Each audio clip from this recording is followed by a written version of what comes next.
Magandang araw mga kasiklabanern! Ako ang inyong gwapong host. At nagbabalik ang Siklabanan! Kasama natin ngayon ang unang team. Ang team Siklab! Umuron, dadaan, Team Siklab, saka lang umuwi na kayo dahil kayo'y talunan. I am Trisha. I am Grace. Katleya's here. Team Siklab! Sa kabila naman ay ang team Laban! 1, 2, 3. Sabay-sabay tayo. Ilaban natin to. I'm Selena. I'm Faith. I'm Elaine. And we are the Laban Team. So, simulan na natin ang ating labanan. Ang unang laro ay ang tinatawag na pamag-acting. So, here's the mechanics. Isang miyembro ang mula sa team ang kailangan acting ang nabunot na pamagat na kanta. Ngunit bago ito ay sasabihin mo na niya ang mga patinig na nasa pamagat na kanta. Huhulaan naman ito ng kanyang mga natitirang miyembro. Maaari din silang mag-pass. Ang bawat team ay bibigyan lamang ng 3 minuto. Kung anong team ang may pinakamaraming naitamang pamagat ng kanta ang mananalo at makakatanggap ng 20 puntos. So, kailangan natin ng tig-isang representative para malaman natin kung sinong grupo ang mauuna. So, magja-jack and point lang sila 1 to 1 and sino manalo? Mauna.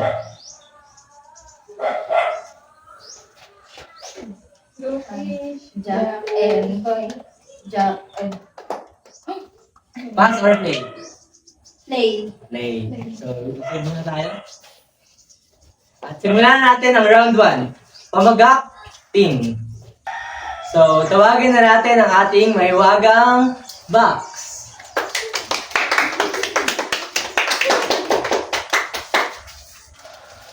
Thank you. So, let's start! Sino ang acting sa inyo? Ako po. Si Grace. So, dito ka. Good Grace. So, are you ready? Ready? Are you all ready? Ready? So, timer starts now. May dalawang E. Eren. Tama. Okay. Next. 1 point. So, alalahanin natin, pwede tayo mag-pass. Dalawang E ulit.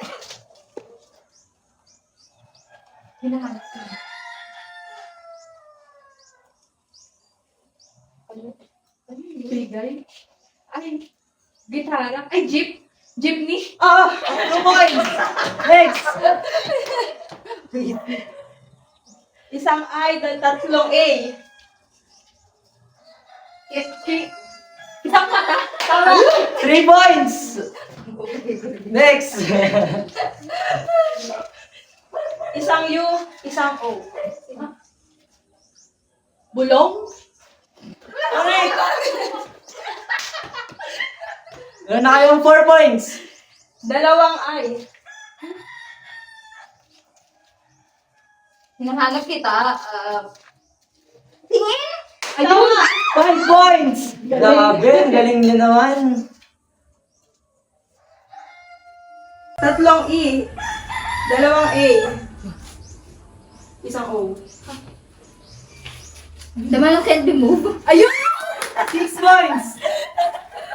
Magaling. Dalawang A. Gitara! 7 points! Harana!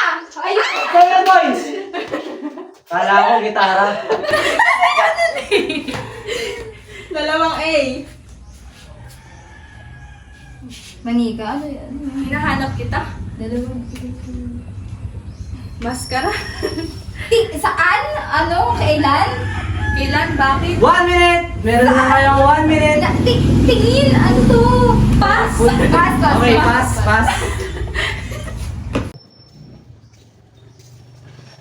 Isang U, dalawang O, isang A. Ano ba to? 8 points! Isang E, dalawang O.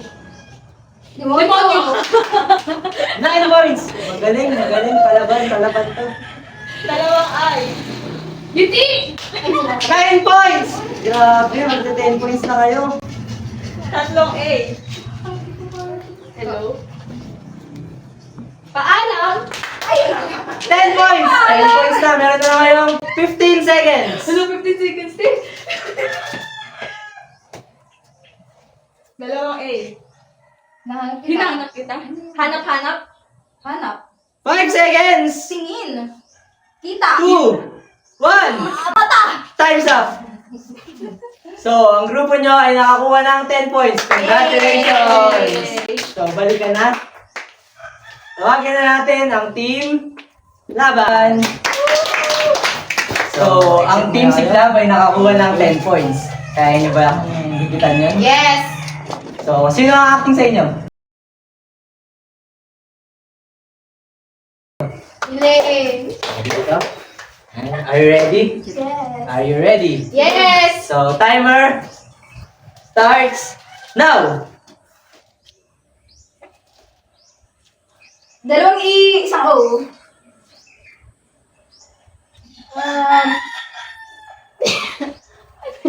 Pwede tayo mag-pass pag... Pass. Music ba? Isang Dalawang A, dalawang U. Blush, wait, ano, ano yan? Pass. Pass. Isang A, isang O. Pass. Dalawang U. Upo, Upuan. upo. 1 point!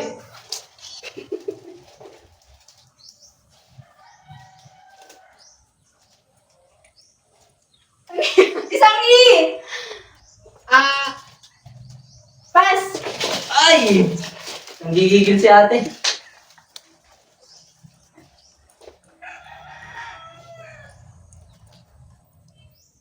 Apat na U.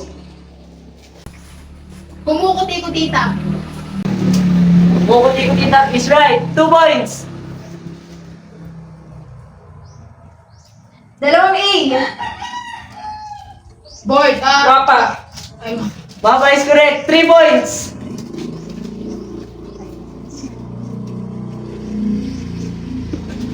dalawang A. Saan? Chalk. Ulap. Pass. Pass. Dalawang A. Gitara. 4 points! Gitara is correct. Dalawang A. Saan? 5 points! Galing. Habol, habol pa, habol, habol. Isang A, isang I. Halik. Balik is correct. 6 points. Isang U, isang A. Uhaw. Uhaw. 7 points is correct.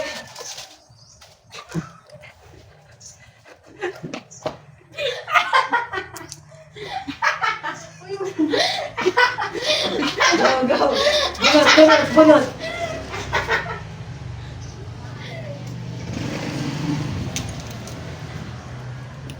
Pass. Isang E, isang O. Down. Ay, isang E. Last dance. 5 seconds.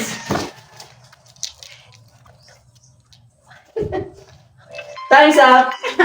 So, ang team laban ay nakakuha ng 7 points at ang team Siklab ay nakakuha naman ng 10 points. Sila ang nagbagi sa ating round 1. So, sila ang makakakuha ng 20 points.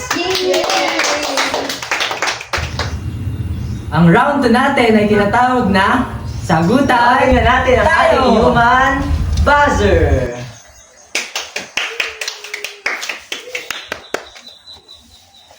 Thank you again. So, girls, lapit na kayo. Lapit na kayo. So, ang gagawin Unahan natin ang ay pagsagot sagutan sa tayo. mga tanong And here's tungkol the sa kasaysayan at mechanics. kultura ng Pilipinas. Sa alitan ang magiging pagsagot ng bawat miyembro. Ang unang team na makakakuha ng 10 tamang sagot ang makakatanggap ng 20 puntos. So, sino ang mauna?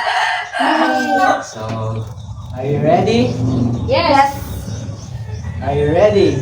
Yes! So, kamay sa bibig. First question. What is the current highest bill currency in the Philippines? 1,000. Correct! 1 point! Next! What is the capital of the Philippines? Manila. Correct! 2 points! Kamay sa bibig. Third question. Who is the father of the Filipino language? 3, 2, 1. Engs! Ang sagot ay Manuel Quezon. Next player. Kamay sa bibig. Who was the first Filipino crowned as Miss Universe? Gloria Diaz. Correct! 2-1 ang score. Kamay sa bibig. What is the country's national sport? Arnes. Correct! 3-1 ang score para sa team laban. So, kamay sa bibig. Are you ready? Yes. How many countries colonized and invaded the Philippines? 3. Correct! 3-2. Kamay sa bibig. Ano sa Tagalog ang Supreme and Honorable Association of the Children of the Nation? KKK ka, taas-taas ang kagana-ganang katipunan ng mga anak ng bayan. Tama! All 3 po ang score. So, next question. Kamay sa bibig. What is the dominant religion in the Philippines? Roman Catholic. Correct! 4-3 ang score. What does MCR mean? Kamay sa bibig. National Capital Region. Correct! Next, kamay sa bibig. Ano ang palayaw ni Melchor Aquino? Tandang Sora. Correct! 5-4 ang score. Nahuna po ang team laban. So, next question. Ano ang tatlong between sa watawat ng Pilipinas? Luzon, Panay, Mindanao. Correct! All 5! Kamay sa bibig. Sino ang nasa 200 peso bill? Dito dati mga bayan. What? Dito dati mga bagan. Correct! 6-5 ang score. Kamay sa bibig. Sino ang unang Prime Minister ng Pilipinas? 3. Ang Belisario Mabini. Correct! All 6. Dikit ang laban. Dikit. Kamay sa bibig. As of 2023, how many female presidents has the country had? 2. Correct! 7-6 ang score. Lamang po ang team laban. So, next question. Kaya niyo pang bumawi. Ano ang pinakamatagal na eskwelahan sa Pilipinas? UST. Correct! All 7 ang score. Next question. Sino ang Pilipino ang namuno sa Philippine Revolution? Jose Rizal. Wrong! Andres Bonifacio. Correct! 8-7 ang score. Next! What is the most popular means of public transportation in the Philippines? Jeepney. Correct! All 8 po ang score. Next question. Anong bansa ang nanakop sa Pilipinas during the World War II? Japan. Correct! 9-8 po ang score. Lamang ang team si Club. Next question. Where was the first Philippine Republic established? 3, 2, 1. Joke, hindi ko alam. Next. Where is the culinary capital of the Philippines? Pampanga. Correct! 10 points! Panalo na ang team si Club. Andito tayo ngayon sa Siklabanan Game Space kung saan natin gaganapin ang round 3. So, nakapwesto na ang ating mga players. And here's the mechanics Kailangang for kantahin our ang isang round katutubong awit habang 3. naglalaban sa larong tag of war. Ang mananalong grupo ay magkakaroon ng 60 puntos. So, tawagin na natin ang ating marikit na tali.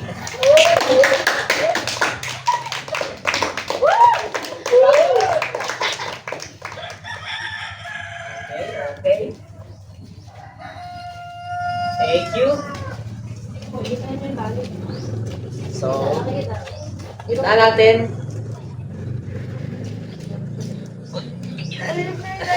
Kikita muna natin yung tali.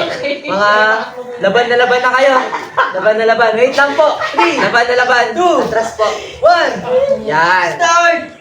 Bahay ko Okay. kahit munti ang laman doon ay sa kalisay. Lanas at talong, ika'y likas at balik. Bawi, laban, bawi. Laban, bawi. Tao patali, Bawi, laban, bawi. doon patola, Bawi lang pa. bot kalabasa, at saka meron Okay, okay. That's good. mus-mus Bawi, laban, bawi. sibuyas, That's kamatis, good. bawang at luya sa paligid. Okay.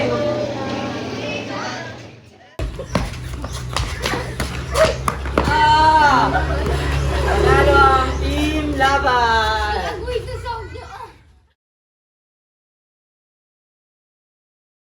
So, tapos na ang ating round 3. So, tawagin natin ang ating mga players. So, nung round 1, ang nanalo ay ang team si Club. Nakakuha sila ng total of 20 points. Paalam! 10 points! 10 points lang. Grupo nyo ay nakakuha ng 10 points. Congratulations! Nung round 2, ang nanalo ay ang team si Club. Where is the culinary capital of the Philippines? Correct! 10 points! Panalo na ang team si Club. Nakakuha ulit sila ng total of 20 points. And overall, nakakuha sila ng 40 points. Sa round 3, ang nanalo ay ang team Laban.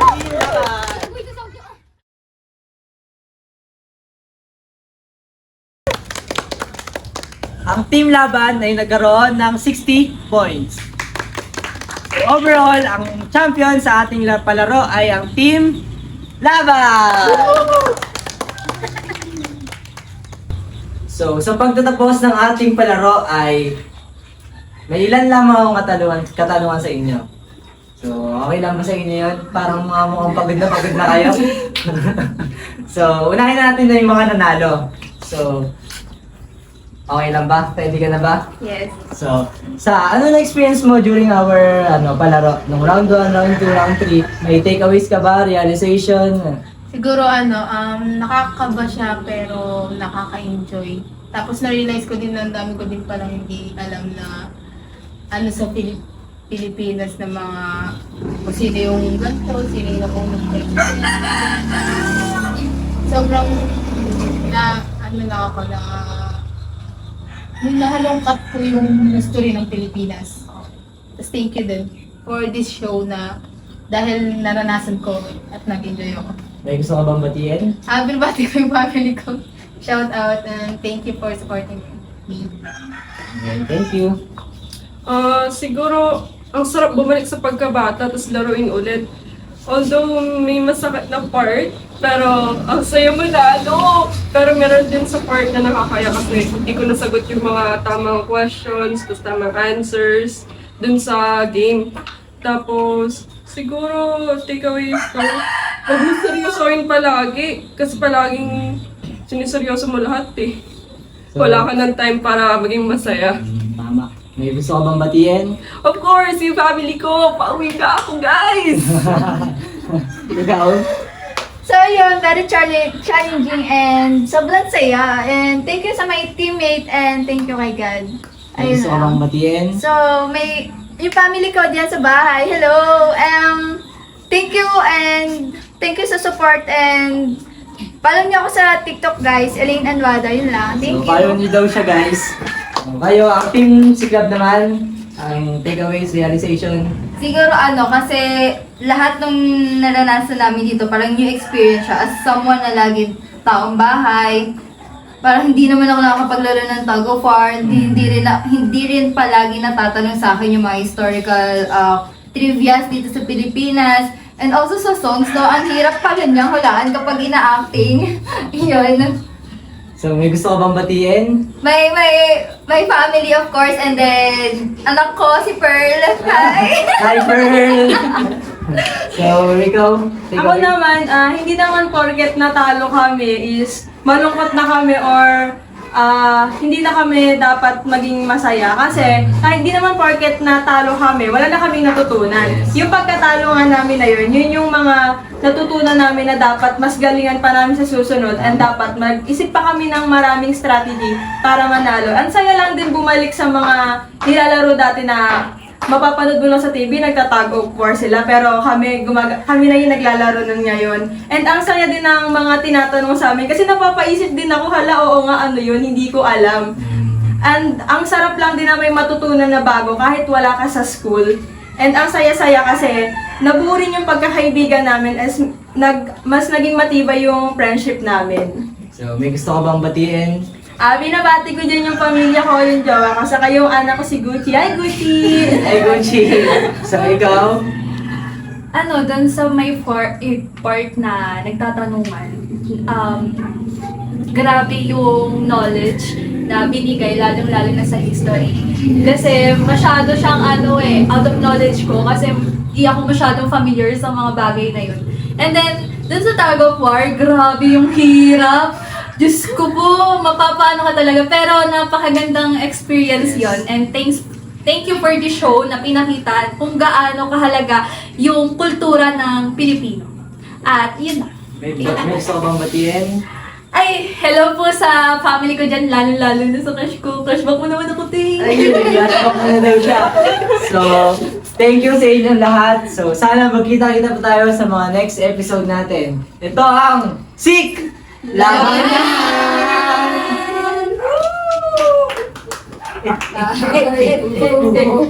Kahit